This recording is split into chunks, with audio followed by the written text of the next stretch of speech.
نحمده ونصلي على رسوله الكريم اما بعد فاعوذ بالله من الشيطان الرجيم بسم الله الرحمن الرحيم رب اشرح لي صدري ويسر لي امري واحلل عقدة من لساني يفقهوا قولي. باب الغضب في الموعظة والتعليم. غضبناک ہونا واعظ کرتے وقت اور تعلیم دیتے وقت، یعنی کیا استاذ غصہ کر سکتا ہے جب وہ پڑھا رہا ہو یا نصیحت کر رہا ہو؟ اذا رأى ما يكره، جب وہ کوئی ایسی چیز دیکھے جو وہ ناپسند کرتا ہو، یعنی کیا اس کا ثبوت ہے؟ استاد کو یہ حق حاصل ہے کہ وہ طالب علم کے ساتھ غضب کا معاملہ کرے تعلیم کے دوران یا نصیحت کے دوران؟ تو اس کی دلیل کیا ہے؟ حدثنا محمد بن کثیر قال اخبرنا سفیان عن ابن ابی خالد عن قیس بن ابی حازم عن ابی مسعود الانصاری قال، ابو مسعود انصاری کہتے ہیں قال رجل، وہ ایک قصہ بیان کر رہے ہیں کہ ایک شخص نے کہا یا رسول اللہ، اے اللہ کے رسول صلی اللہ علیہ وسلم، لا اکادو، نہیں قریب ہوتا، ادرک الصلاۃ، کے پا سکوں نماز کو، یعنی میں نماز میں تاخیر کر دیتا ہوں. ہاں، اب یہ جو قال رجل ہے نا، تو آپ پھر سوچیں گے یہ کون ہے؟ تو ان کا نام ہے حزم بن ابی کعب. یہ آئے آپ صلی اللہ علیہ وسلم کے پاس اور کہنے لگے کہ میں نماز میں دیر سے جاتا ہوں. مما، وجہ یہ ہے کہ یطول بنا فلان، لمبی پڑھاتے ہیں ہم کو فلاں شخص، اور یہ فلاں معاذ بن جبل ہے. یہ معاذ بن جبل جو ہے ہمیں بہت لمبی نماز پڑھاتے ہیں، اس لیے پھر میں ٹائم پہ نہیں جاتا، ذرا لیٹ جاتا ہوں تاکہ تھوڑی سی پھر پڑھوں. اب دیکھیں کتنے واضح بات کرتے تھے اور کتنے نیچرل انداز میں اپنی مشکل کو سامنے رکھتے تھے. تو کہتے ہیں فما رأیت، کون کہتے ہیں؟ ابو مسعود انصاری کہتے ہیں فما رأیت النبی صلی اللہ علیہ وسلم، تو نہ دیکھا میں نے نبی صلی اللہ علیہ وسلم کو فی موعظۃ، کسی نصیحت میں، اشد غضبا، اس سے زیادہ شدید غضب کی حالت میں، من یوم اذن، اس دن سے، یعنی جتنا آپ اس دن غضبناک ہوئے لوگوں کو نصیحت کرنے میں، اتنا غضب میں نے کبھی نہیں دیکھا. فقال یا ایھا الناس، آپ نے فرمایا اے لوگو، انکم منفرون، تم نفرت دلانے والے ہو، یعنی ایسے کام کر رہے ہو کہ جس سے لوگ دین سے بھاگ جائیں، نمازیں بھی چھوڑ دیں. فمن صلی بالناس، تو جو لوگوں کو نماز پڑھائے، فلیخفف، چاہیے کہ ہلکی پڑھائے، کم پڑھائے، بہت لمبی قرات نہ کرے. کیوں؟ فإن فیہم المریض، کیونکہ ان میں بعض مریض ہوتے ہیں، والضعیف، کچھ کمزور ہوتے ہیں، وذل حاجت، اور کوئی حاجت مند ہوتے ہیں، یعنی ان کے بڑے کام ہوتے ہیں جن کو انہیں جا کے نپٹانا ہوتا ہے. ایک اور روایت میں آتا ہے، آپ نے فرمایا افتان انت یا معاذ، کیا تو فتنے میں ڈالنے والا ہے لوگوں کو اے معاذ، یعنی ڈائریکٹ بھی ان کو سکولڈ کیا. تو اس سے کیا پتہ چلتا ہے کہ تعلیم میں اور تربیت میں نرمی اپنی جگہ اور ضرورت کے وقت سختی اپنی جگہ. اور دوسری بات یہ کہ استاد جو ہوتے ہیں وہ والدین کے ہم مقام ہوتے ہیں یا ہم پلہ ہوتے ہیں یا ان کے جگہ پر ہوتے ہیں. تو جس طرح والدین کو اپنی اولاد کو ادب سکھانے میں محبت اور سختی دونوں کی اجازت ہوتی ہے، اسی طرح حضور صلی اللہ علیہ وسلم کے نمونے میں یہ دونوں چیزیں ہمیں ملتی ہیں. لیکن سختی کبھی کبھی ہوتی تھی، نرمی زیادہ ہوتی تھی. اور ویسے بھی بعض اوقات یہ کیسز بھی ہوتے ہیں کہ لاتوں کے بھوت باتوں سے نہیں مانتے، یعنی بعض طالب علم ایسے ہوتے ہیں کہ جن کے ساتھ سختی نہ کی جائے تو ان کو بات سمجھ ہی نہیں آتی. حدثنا عبداللہ بن محمد قال حدثنا ابو عامر قال حدثنا سلیمان بن بلال المدینی عن ربیعہ بن ابی عبد الرحمن عن یزید مولی المنبعث عن زید بن خالد الجہنی ان النبی صلی اللہ علیہ وسلم سألہ رجل، کہ ایک شخص نے آپ صلی اللہ علیہ وسلم سے پوچھا، یہ عمیر تھے، ان اللقطۃ، گری پڑی چیز کے بارے میں.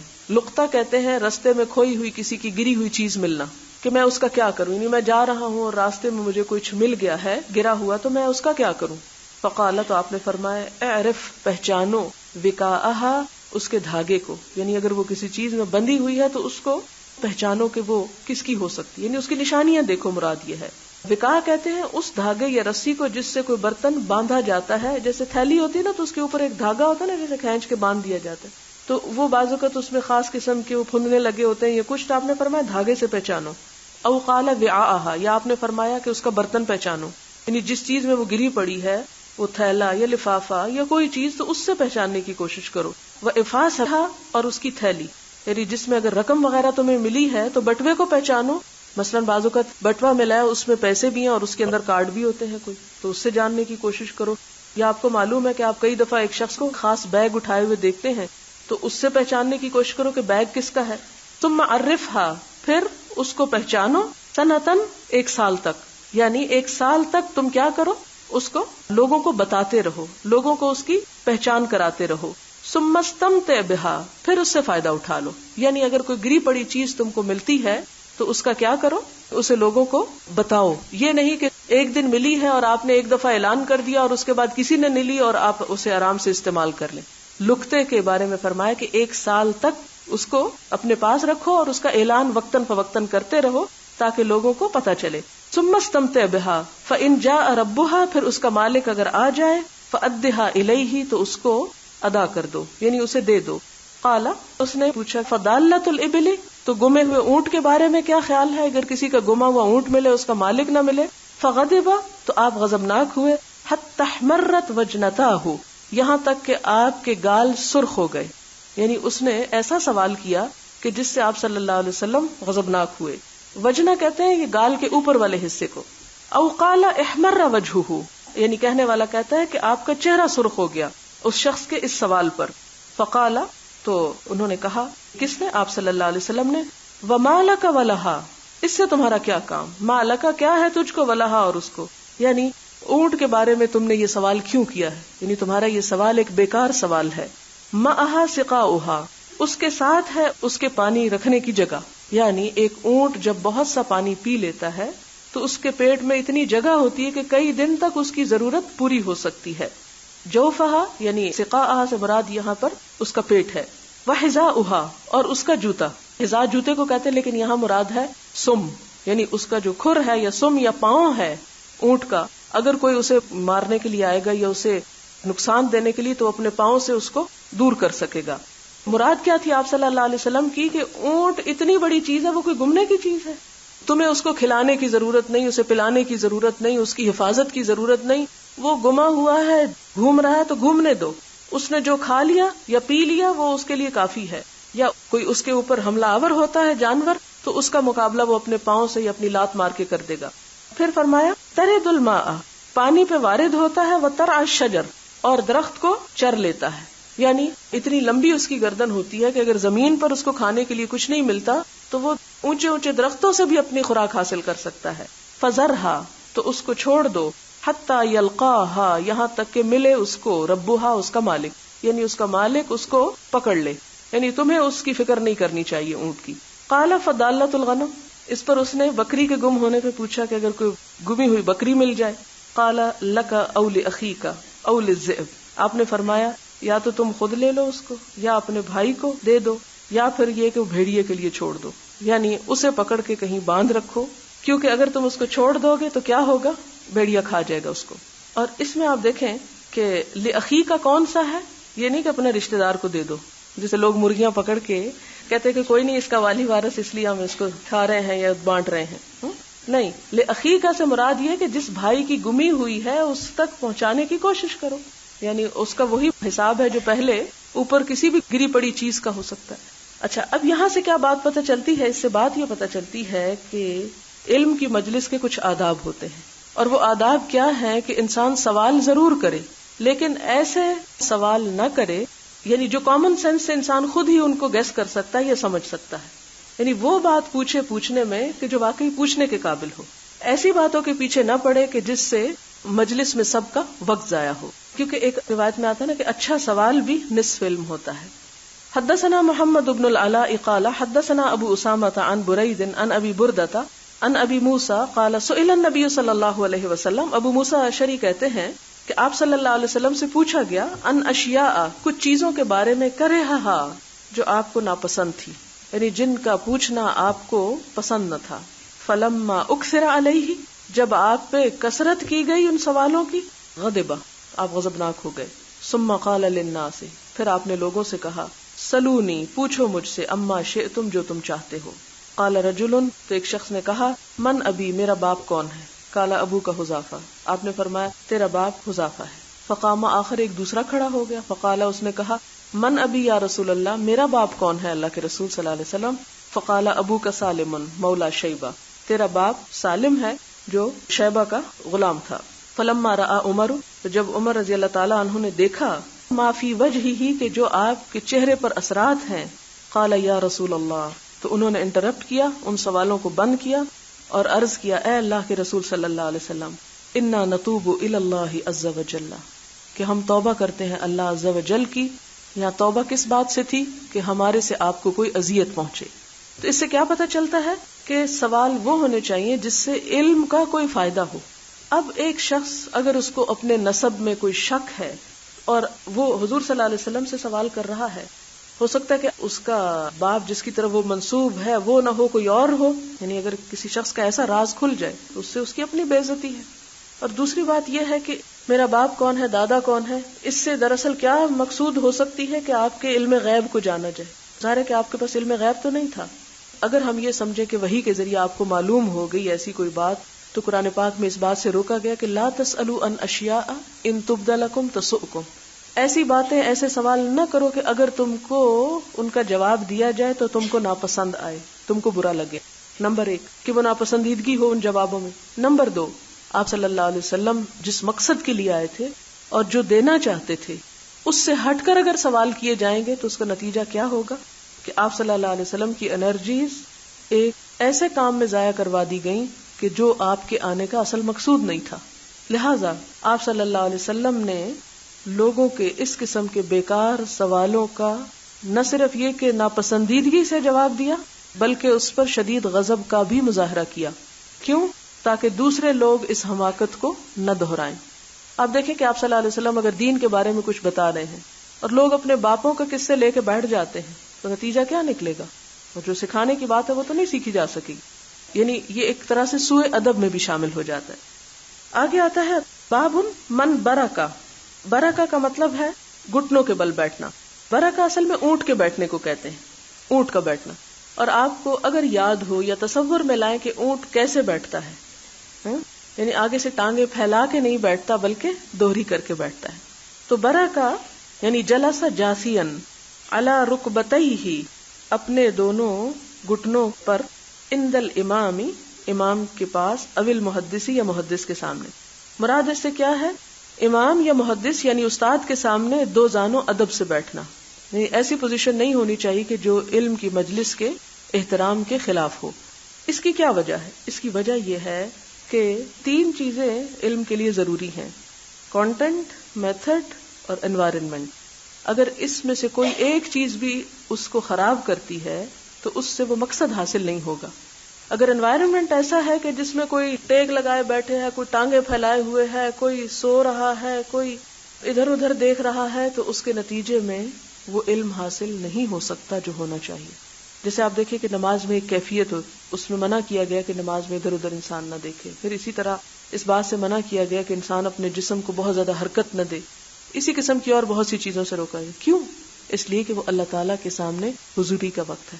اسی طرح جب اللہ تعالیٰ کے بارے میں کوئی بات پڑھی جائے یا حضور صلی اللہ علیہ وسلم کے بارے میں کوئی بات پڑھی جائے، یعنی عام علم کی مجلس کا بھی احترام ہے، لیکن خصوصی طور پر دین کی جو مجلس ہوتی ہے جس میں اللہ اور اس کے رسول صلی اللہ علیہ وسلم کا ذکر ہوتا ہے، تو اس مجلس کا احترام بھی ضروری ہوتا ہے. اور اس میں یہ نہیں کہ وہ کسی انسان کی ذات کی پرستش ہو رہی ہے یا انسان کی خاطر ہے. نہیں، مثال کے طور پر آپ سے بھی میں یہ کہوں گی کہ مثلا آپ یہاں پر اگر ادب اور احترام سے بیٹھے تو میرے لیے نہیں، واللہ میرے لیے بالکل نہیں، آپ اللہ کے رسول صلی اللہ علیہ وسلم کے احادیث کے احترام میں، اور آپ کا احترام جو ہے وہ ہم پہ لازم ہے. تو جب آپ کی بات ہو رہی ہو اس کا احترام بھی لازم ہے، اور اس میں ہم اپنی جسمانی حالت میں بھی کوئی ایسی بے ادبی ظاہر نہ کریں. اب اس میں بھی وہ پہلی حدیث کوٹ کی گئی ہے، اس کو میں ریڈ آؤٹ کر دیتی ہوں. حدثنا ابو الیمان قال اخبرنا شعیب عن الزہری قال اخبرنی انس بن مالک ان رسول اللہ صلی اللہ علیہ وسلم خرج فقام عبد اللہ بن حذافہ فقال من ابی فقال ابوک حذافہ ثم اکثر ان یقول سلونی فبرک عمر علی رکبتیہ. برکا یعنی دو زانوں ہو کے بیٹھ گئے عمر، علی رکبتیہ یعنی اپنے گھٹنوں کے بل. فقال رضینا باللہ ربا وبالاسلام دینا وبمحمد صلی اللہ علیہ وسلم نبیا. یعنی ایک طرح سے آپ صلی اللہ علیہ وسلم کا غصہ ٹھنڈا کرنے لگے اور آپ کے سامنے یہ جو سینٹنس بولا گیا ہے رضیت باللہ ربا، یعنی آپ جو کچھ ہمیں دے رہے ہیں ہم اس کو قبول کرتے ہیں، اور اگر ہم سے آپ صلی اللہ علیہ وسلم کی شان میں کوئی گستاخی ہوئی یا ایسی بات ہوئی جس سے آپ ناراض ہوئے تو اس پر بھی ہم آپ سے معذرت خواہ ہیں. الفاظ کا معنی کیا ہے؟ راضی ہو گئے ہم ساتھ اللہ کے رب ہونے پر، یعنی ہم نے اپنی خوشی سے اللہ کو رب مان لیا. وبالاسلام دینا، اور اسلام کو اپنا دین مان لیا. وبمحمد صلی اللہ علیہ وسلم نبیا، اور محمد صلی اللہ علیہ وسلم کو ہم نے اپنا نبی تسلیم کر لیا. فسکت، تو خاموش ہو گئے، یعنی آپ کا غصہ ٹھنڈا ہو گیا. باب من اعاد الحدیث ثلاثا، باب اس چیز کے بارے میں کہ اعادہ کرے، دہرائے، الحدیث، حدیث کو، ثلاثا، 3 مرتبہ، یعنی ایک بات کو 3 مرتبہ کرنے کی اجازت ہے. لیفہم، تاکہ سمجھی جا سکے. فقال، تو آپ صلی اللہ علیہ وسلم نے فرمایا، الا وقول الزور، خبردار اور جھوٹی بات، یعنی بچو جھوٹی بات سے. فما زال، تو مسلسل رہے، یکررھا، اس کو دہراتے رہے، یعنی آپ صلی اللہ علیہ وسلم الا وقول الزور کو کئی مرتبہ دہراتے رہے. وقال ابن عمر، اور ابن عمر نے کہا، قال النبی صلی اللہ علیہ وسلم، آپ صلی اللہ علیہ وسلم نے فرمایا، هل بلغت، کیا میں نے پہنچا دیا، یعنی اپنی نبوت کے فرائض ادا کر دیے. ثلاثاً، 3 مرتبہ. اس سے کیا پتہ چلتا ہے کہ اہم باتوں کو 3 مرتبہ کیا جا سکتا ہے، لیکن ہر بات کو 3 دفعہ کرنا ضروری نہیں ہے. اور خصوصاً جن چیزوں کو آپ نے بار بار دہرایا وہ بہت اہمیت کی تھی، مثلا جھوٹ سے بچنا، اور اسی طرح آپ صلی اللہ علیہ وسلم کا لوگوں پر حجت تمام کرنا کہ لوگوں جو کچھ مجھے کہا گیا تھا وہ میں تم کو پہنچا گیا ہوں. حدثنا عبدۃ بن عبد اللہ حدثنا عبد الصمد قال حدثنا عبد الله بن المثنى قال حدثنا ثمامة بن عبد الله عن انس عن النبي صلی اللہ علیہ وسلم انہ، کہ نبی صلی اللہ علیہ وسلم کانا تھے، اذا تکلم، جب کلام کرتے، بکلمۃ، کوئی کلام، اعادہا، دہراتے اس کو، ثلاثاً، 3 مرتبہ، حتی تفہم، یہاں تک کہ سمجھ لیا جاتا، عنہ، آپ سے. وَإِذَا أَتَى، اور جب تشریف لاتے، عَلَى قَوْمٍ، کسی قوم پر، فَسَلَّمَ عَلَيْهِمْ، تو ان پر سلام کرتے، سلم علیہم ثلاثاً، سلام کرتے 3 مرتبہ. اس سے کیا بات پتہ چلتی ہے کہ آپ صلی اللہ علیہ وسلم 3 مرتبہ ایک بات کو بیان فرماتے تھے، لیکن جیسے کہ پہلے میں نے عرض کیا کہ یہ ہر بات اور ہر قول کو 3 مرتبہ نہیں کہا گیا، لیکن اہم باتوں کو 3 مرتبہ دہرایا گیا، اور اس لیے بھی کہ صحابہ کرام میں سے جو صرف سن کے یاد کر رہے ہیں وہ بھی اچھی طرح یاد کر لیں، اور جو لکھ رہے ہیں وہ بھی اپنی تصحیح کر لیں. اور اسی طرح یہ کہ جب صحابہ کرام آپ صلی اللہ علیہ وسلم کے جانے کے بعد مذاکرہ کرتے تھے، سناتے تھے ایک دوسرے کو، تو اس کو بھی کئی بار پھر دہرایا کرتے تھے. دوسرا ادب اس میں یہ بتایا گیا ہے کہ جب کوئی شخص دوسروں کے پاس جائے، یعنی لوگ بیٹھے ہوئے ہیں یا کسی گھر میں داخل ہو، تو آنے والا سلام کرے، یعنی جو پہلے سے بیٹھے ہوئے ہیں وہ سلام کو قبول کریں گے. مثلا استاد کلاس کے اندر آیا ہے تو عموماً ہمارے ہاں تو بچوں کو سکھایا جاتا ہے کہ وہ سلام کرے، سکھانے کی حد تک تو ٹھیک ہے، لیکن اخلاقاً اور اسلام کی روح سے کیا ہے کہ استاد بیٹھی ہوئی کلاس کو سلام کرے، یعنی ایک شخص یا آنے والا بیٹھے ہوئے کو یا زیادہ لوگوں کو سلام کرے. اور یہاں پر بھی جو 3 دفعہ سلام کا ذکر ہے، اس سے کیا پتہ چلتا ہے کہ ایک دفعہ کیا، اگر پوری طرح سب نے نہیں سنا تو دوسری مرتبہ، اور دوسری مرتبہ بھی نہیں سنا گیا تو تیسری مرتبہ. یعنی یہاں تک کہ سلام بھی لوگوں کو پہنچ جائے. بعض اوقات ہم ایک دفعہ کر کے چپ ہو جاتے ہیں، اور دوسرا اگر ہمیں کہے تو ہم کہتے ہیں کہ نہیں ہم نے کیا تھا، آپ نے سنا نہیں. اگر یہ محسوس ہو کہ سنا نہیں تو پھر دہرا دینا چاہیے، کیونکہ جواب دینا ضروری ہے. حدثنا مسدد قال حدثنا ابو عوانة عن ابي بشر عن يوسف بن ماهك عن عبد الله بن عمرو قال، عبداللہ بن عمرو کہتے ہیں، تخلف رسول اللہ صلی اللہ علیہ وسلم فی سفر، پیچھے رہ گئے آپ صلی اللہ علیہ وسلم ایک سفر میں، سافرناہ، سفر کیا ہم نے اس میں، فادرکنا، تو پایا ہم کو، وقد ارحقنا الصلاۃ، اس حال میں کہ تنگ ہو گیا تھا ہم پہ نماز کا وقت. صلاۃ العصر اور نماز عصر کی تھی، یعنی آپ صلی اللہ علیہ وسلم ہم سے پیچھے تھے، ہم پہلے ایک جگہ پہ پہنچ کے قیام کرنے لگے، آپ بعد میں تشریف لائے، اور اس حال میں کہ ہم عصر کی نماز کی تیاری کر رہے تھے اور وقت بہت تھوڑا تھا.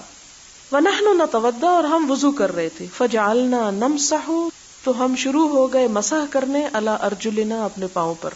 یہ بغیر جرابوں کی بات ہے. فنادا، تو آپ صلی اللہ علیہ وسلم نے پکارا، بِأَعْلَى صَوْتِهِ، اپنی بلند ترین آواز سے، وَيْلٌ لِّلْأَعْقَابِ مِنَ النَّارِ، ہلاکت ہے ایڑیوں کے لیے آگ میں سے، یعنی پاؤں پوری طرح نہیں تر ہوئے. مرتین او ثلاثن، راوی کہتا ہے کہ یا 2 دفعہ آپ نے فرمایا یا 3 مرتبہ. باب تعلیم الرجل، باب کسی شخص کا تعلیم دینا، امتہ، اپنی لونڈی کو، واہلہ، اور اپنی بیوی کو یا اپنے گھر والوں کو. اہل میں بیوی بھی شامل ہوتی ہے، جیسے حضرت ابراہیم علیہ السلام کے پاس آ کے فرشتوں نے جب سلام کیا، اہل البیت کہا، تو اس وقت ان کے ابھی بچے نہیں تھے، صرف بیوی تھی، تو اہل کا لفظ استعمال کیا.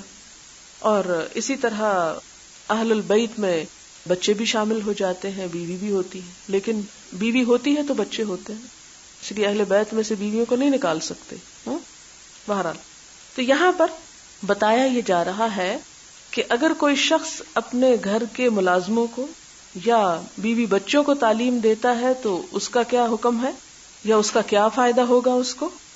اخبرنا محمد هو ابن سلام قال حدثنا المحاربي قال حدثنا صالح بن حيان قال قال عامر الشعبي حدثني ابو بردة عن ابيه قال قال رسول الله صلی اللہ علیہ وسلم ثلاثۃ، 3 لوگ، لہم اجران، ان کے لیے 2 اجر ہیں. 3 لوگ ایسے ہیں کہ ان کو دگنا اجر ملے گا. وہ کون ہے؟ رجل، ایک شخص، من اہل الکتاب، جو اہل کتاب سے تعلق رکھتا ہو، یعنی یہودی یا عیسائی ہو، آمن بنبیہ، اپنے نبی پہ ایمان رکھتا ہو، وآمن بمحمد صلی اللہ علیہ وسلم، اور نبی صلی اللہ علیہ وسلم پر ایمان رکھتا ہو.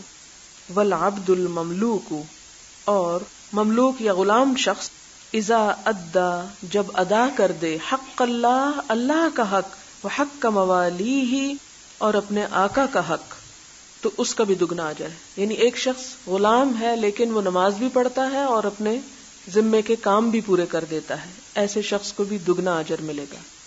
ورجل، اور ایک شخص، کانت تھی، اندہ، اس کے پاس، امتن، ایک لونڈی، فادبہا، پھر اس نے ادب سکھایا اس کو، یعنی تعلیم دی، فاحسن تادیبہا، پھر عمدہ سکھایا اس کو ادب، یعنی عمدہ طریقے سے اسے مؤدب کیا، اچھا کیا ادب سکھانا اس کا. وعلمہا، اور تعلیم دی اس کو، فاحسن تعلیمہا، اور عمدہ دی تعلیم اس کی، یعنی اس کو عمدہ تعلیم دی. ثم اعتقہا، پھر اس کو آزاد کر دیا، یعنی لونڈی کو. فتزوجہا، پھر اس سے نکاح کر لیا. فلہ اجران، تو اس کے لیے بھی دگنا اجر ہے. اس سے کیا پتہ چلتا ہے کہ اگر کسی شخص کے پاس کوئی غلام ہے، اس کو وہ تعلیم دیتا ہے، پھر اس کو آزاد کر دیتا ہے، تو ایسے شخص کو دگنا اجر ملے گا، آزاد کرنے کا بھی اس کو اور تعلیم دینے کا بھی. اور یہاں پر خصوصی طور پر لونڈی کا ذکر ہے، جس سے مراد اس سے نکاح کرنے کا بھی. ثم قال عامر، پھر عامر شعبی کہتے ہیں، کس سے؟ صالح سے. آتینا، کہا، دے دیا ہم نے تجھ کو اس حدیث کو، بغیر شیئن، بغیر کسی قیمت کے، یہ تمہیں مفت میں مل گیا علم. قد کانا، تحقیق تھا، یرکبو، سفر کیا جاتا، فی ما دونہا، اس سے کم چیز پر، الی المدینتی، مدینہ کی طرف. یعنی ایک وقت وہ تھا کہ لوگ اس سے بھی کم کوانٹٹی کا علم حاصل کرنے کے لیے مدینہ تک کا سفر کرتے تھے، دور دور جاتے تھے، اور اب ہم نے تمہیں گھر بیٹھے اتنی بڑی بات سکھا دی. یعنی جب زیادہ ملنے لگا تو قدر کم ہو گئی، جبکہ اس سے پہلے لوگوں کے اندر علم کی قدر اس لیے بھی تھی کہ اس کا حصول مشکل تھا یا اس کے لیے محنت زیادہ ہوتی تھی. تو محنت کے بعد تھوڑی سی چیز بھی انسان کو جب مل جائے تو اس کا اجر اور اس کا لطف کچھ اور ہوتا ہے. باب عزت الامام النساء، باب امام کا عورتوں کو واز کرنا، عزا واز کرنا عورتوں کو، و تعلیم ہننا، اور ان کو تعلیم دینا. اس سے کیا پتہ چلتا ہے کہ ایک مرد عورتوں کو بھی سکھا سکتا ہے، یعنی صرف عورتوں کو، عورتوں اور مردوں کو تو سکھاتا ہی ہے، لیکن الگ سے عورتوں کو بھی مرد پڑھا سکتا ہے. کیونکہ بہت سے لوگ کہتے ہیں اچھا یہ کیسا اسلام ہے کہ مرد بھی پڑھاتے ہیں. یہاں کئی لوگوں کو اعتراض ہوتا ہے، تو یہاں اس کی دلیل آ رہی ہے. حدثنا سلیمان بن حرب قال حدثنا شعبۃ عن ایوب قال سمعت عطاء، کہتے ہیں میں نے عطا سے سنا، قال سمعت ابن عباس، وہ کہتے ہیں کہ میں نے ابن عباس سے سنا رضی اللہ تعالی عنہم، قال وہ کہتے تھے، لا تحلوا النساء، عورتوں کو حلال اشہد علی النبی صلی اللہ علیہ وسلم کہ میں حضور صلی اللہ علیہ وسلم پر گواہی دیتا ہوں. او قال عطاء یا عطا نے کہا اشہد علی ابن عباس کہ میں ابن عباس پر گواہی دیتا ہوں، یعنی یہ بات میں گواہی دے کے کہتا ہوں، یعنی اصرار کے ساتھ یہ تاکیداً بتاتا ہوں، یعنی یہ کوئی جھوٹی بات نہیں جو میں تم کو سنا رہا ہوں. ان رسول اللہ صلی اللہ علیہ وسلم کہ نبی صلی اللہ علیہ وسلم خرج نکلے، ومعہ بلال اور آپ کی معیت میں آپ کے ساتھ بلال رضی اللہ تعالی عنہ تھے. فظن تو انہوں نے سمجھا، کنہوں نے؟ آپ صلی اللہ علیہ وسلم نے گمان کیا، انہو کہ آپ نے لم یسمع نہیں سنوایا النساء عورتوں کو، یعنی آپ نے ایک خطبہ دیا ہے اور آپ کو یہ گمان ہوا کہ میری بات عورتوں تک نہیں پہنچی، کیونکہ مسجد نبوی میں آپ کے ارد گرد مرد ہوتے تھے اور عورتیں ایک الگ علاقے میں ہوتی تھی، پیچھے والے حصے میں ہوتی تھی اور نسبتاً دور ہوتی تھی، ظاہر مائک نہیں ہوتا تھا اور بعض اوقات سینکڑوں کا مجمع ہوتا تھا، خصوصاً عیدوں پر. تو یوں لگتا ہے جیسے عید کا موقع تھا، جیسے ایک اور روایت میں بھی آتا ہے، تو اس پر زیادہ لوگ تھے، مرد بھی زیادہ تھے اور عورتیں بھی زیادہ، تو آپ کو یہ گمان ہوا کہ میری بات عورتوں تک نہیں پہنچی، لہذا آپ نے کیا کیا؟ فوعظہن ان کو بھی واز کیا، یعنی الگ طور پہ، وامرہن اور ان کو اس واز میں حکم دیا، کس چیز کا؟ بالصدقۃ صدقہ کرنے کا، یعنی اس واز کا موضوع کیا تھا؟ صدقہ کرنا. فجعلت المرأۃ عورتوں پہ اتنا اثر ہوا کہ کرنے لگی ایک ایک عورت تلقی ڈال رہی تھی، یعنی شروع ہو گئی عورتیں ڈالنا، القرطہ بالیاں، والخاتم اور انگوٹھیاں، یعنی کوئی عورت اپنی انگوٹھی اتار کے پھینکتی، کوئی بالی اتار کے پھینکتی، یعنی اس طرح صدقہ خیرات کرنے لگی. اس سے ایک اور بات پتہ چلتی ہے کہ اس دور میں عورتیں زیور پہنتی تھی، کیونکہ بعض کتابوں میں ایسی روایات آئی ہیں کہ جس سے کچھ لوگوں نے اس بات پہ اصرار کرنا شروع کر دیا ہے کہ عورت کو زیور نہیں پہننا چاہیے، جبکہ یہ حدیث بھی ہمیں بتاتی ہے، ظاہر ہے کہ اگر پہننا ہی منع تھا تو وہ پہن کے ہی نہ آتی، اور آپ پہلے تو ان کو یہ منع کرتے کہ زیور پہننا بند کرو. خیر، تلقی القرط والخاتم کہ وہ پھینک رہی تھی بالی اور انگوٹھی، یعنی کوئی بالی پھینکتی کوئی انگوٹھی پھینکتی. وہ بلال آپ صلی اللہ علیہ وسلم نے تو واز دیا، لیکن یہ بالیاں اور انگوٹھیاں کہاں پھینکی گئیں، کس نے سمیٹی، کس نے اٹھائیں؟ بلال رضی اللہ تعالی عنہ یاخذ لے رہے تھے، وصول کر رہے تھے، فی طرف ثوبہ اپنے کپڑے کے کنارے میں یا ایک کونے میں. یعنی عورتیں پھینک رہی تھی، کہاں پھینک رہی تھی؟ زمین پہ پھینک رہی تھی یا آسمان پہ؟ نہیں، وہ بلال رضی اللہ تعالیٰ عنہ کے ہاتھ میں ڈال رہی تھی، اور بلال نے آگے کپڑے کے یعنی ایک کنارہ کیا ہوا تھا جس میں عورتیں رکھ رہی تھی. وقال اسماعیل عن ایوب اور اسماعیل ایوب سے روایت کرتے ہیں، اسماعیل ابن الیہ مراد ہے یہاں، ان عطا سے، وقال ان ابن عباس اور انہوں نے کہا کہ ابن عباس سے، اشہد علی النبی صلی اللہ علیہ وسلم کہ میں حضور صلی اللہ علیہ وسلم پر گواہی دیتا ہوں. یعنی یہ اوپر والی بات کی تصدیق یوں کی گئی کہ اس میں ابن عباس نے حضور صلی اللہ علیہ وسلم پر گواہی دی. باب الحرص علی الحدیث، باب حدیث کے لیے حرص کرنا، یعنی حدیث کا شوق رکھنا، حدیث کو جاننے، اس کو سیکھنے، اس کو سمجھنے کا شوق ہونا. اور حدیث سے مراد یہاں حضور صلی اللہ علیہ وسلم کی حدیث ہے. حدثنا عبد العزیز بن عبد اللہ قال حدثني سلیمان عن عمرو بن ابی عمرو عن سعید بن ابی سعید المقبوری عن ابی ہریرہ انہ قال قیل یا رسول اللہ، آپ صلی اللہ علیہ وسلم سے عرض کیا گیا، من اسعد الناس، کون زیادہ خوش قسمت ہے لوگوں میں سے، بشفاعتک، آپ کی شفاعت کے ساتھ، یعنی آپ کی شفاعت کس کو نصیب ہوگی؟ یوم القیامت، قیامت کے دن. قال رسول اللہ صلی اللہ علیہ وسلم، آپ صلی اللہ علیہ وسلم نے فرمایا، لقد ظننت، میں سمجھتا تھا، یا ابا ہریرہ کہ اے ابو ہریرہ، اللہ یسألنی عن ھذا الحدیث احد، کہ نہ پوچھے گا اس بات کے بارے میں کوئی بھی، یعنی میں سمجھتا تھا کہ یہ سوال مجھ سے کوئی نہیں کرے گا، اولا من کا، تجھ سے پہلے، یعنی میں سمجھتا تھا کہ کوئی نہیں پوچھے گا مجھ سے یہ بات تجھ سے پہلے. کس سے پہلے؟ ابو ہریرہ سے، یعنی مجھے پتا تھا یہ بات تم ہی پوچھو گے، یعنی میرا اندازہ تھا کہ یہ سوال تم ہی کرو گے. حالانکہ صحابہ تو بہت سے تھے، سیکھنے والے بھی بہت تھے، لیکن سب برابر نہیں ہوتے. لما رأیت من حرصک، اور آپ صلی اللہ علیہ وسلم یہ نہیں کہ کوئی غیب کا علم جانتے تھے، تو فرمایا کہ جو میں تیری حرص دیکھتا تھا، رأیت میں نے دیکھی، من حرصک تیری حرص، تیرا شوق، کس پر؟ علی الحدیث، حدیث پر. یعنی حدیث کے بارے میں تو جتنا شوقین ہے، جتنا حریص ہے، جتنا جاننا چاہتا ہے، اس بنا پر میں سمجھتا تھا کہ ایسا سوال تم ہی کرو گے. پھر آپ نے جواب دیا. اب اس سے کیا پتہ چلتا ہے کہ آپ صلی اللہ علیہ وسلم نے ان کو اپریشیٹ کیا، ان کو انکریج کیا. اسعد الناس، سب سے زیادہ خوش قسمت لوگوں میں سے، سعید خوش قسمت کو کہتے ہیں نا، بشفاعتی، میری شفاعت کے ساتھ، یعنی جس کو میری شفاعت نصیب ہوگی، یوم القیامتی، قیامت کے دن، من قال لا الہ الا اللہ، جس نے لا الہ الا اللہ کہا، خالصا من قلبہ، خالص کر کے اپنے دل میں، او نفسہ، اپنے جی میں، یعنی اپنے نفس، اپنے دل میں، اپنے ساتھ خلوص برتتے ہوئے. قلب یا نفس کا لفظ آپ نے استعمال کیا کہ خالصتاً جو لا الہ الا اللہ دل کی یکسوئی کے ساتھ پڑھے گا، اس کو میری شفاعت نصیب ہوگی، خواہ وہ آگ میں بھی جا چکا ہو، وہاں سے بھی نکال کے لے آیا جائے گا، جیسے کہ وہ پیچھے حدیث پڑھ چکے ہیں جنت کے نہر پہ ڈالنے والی.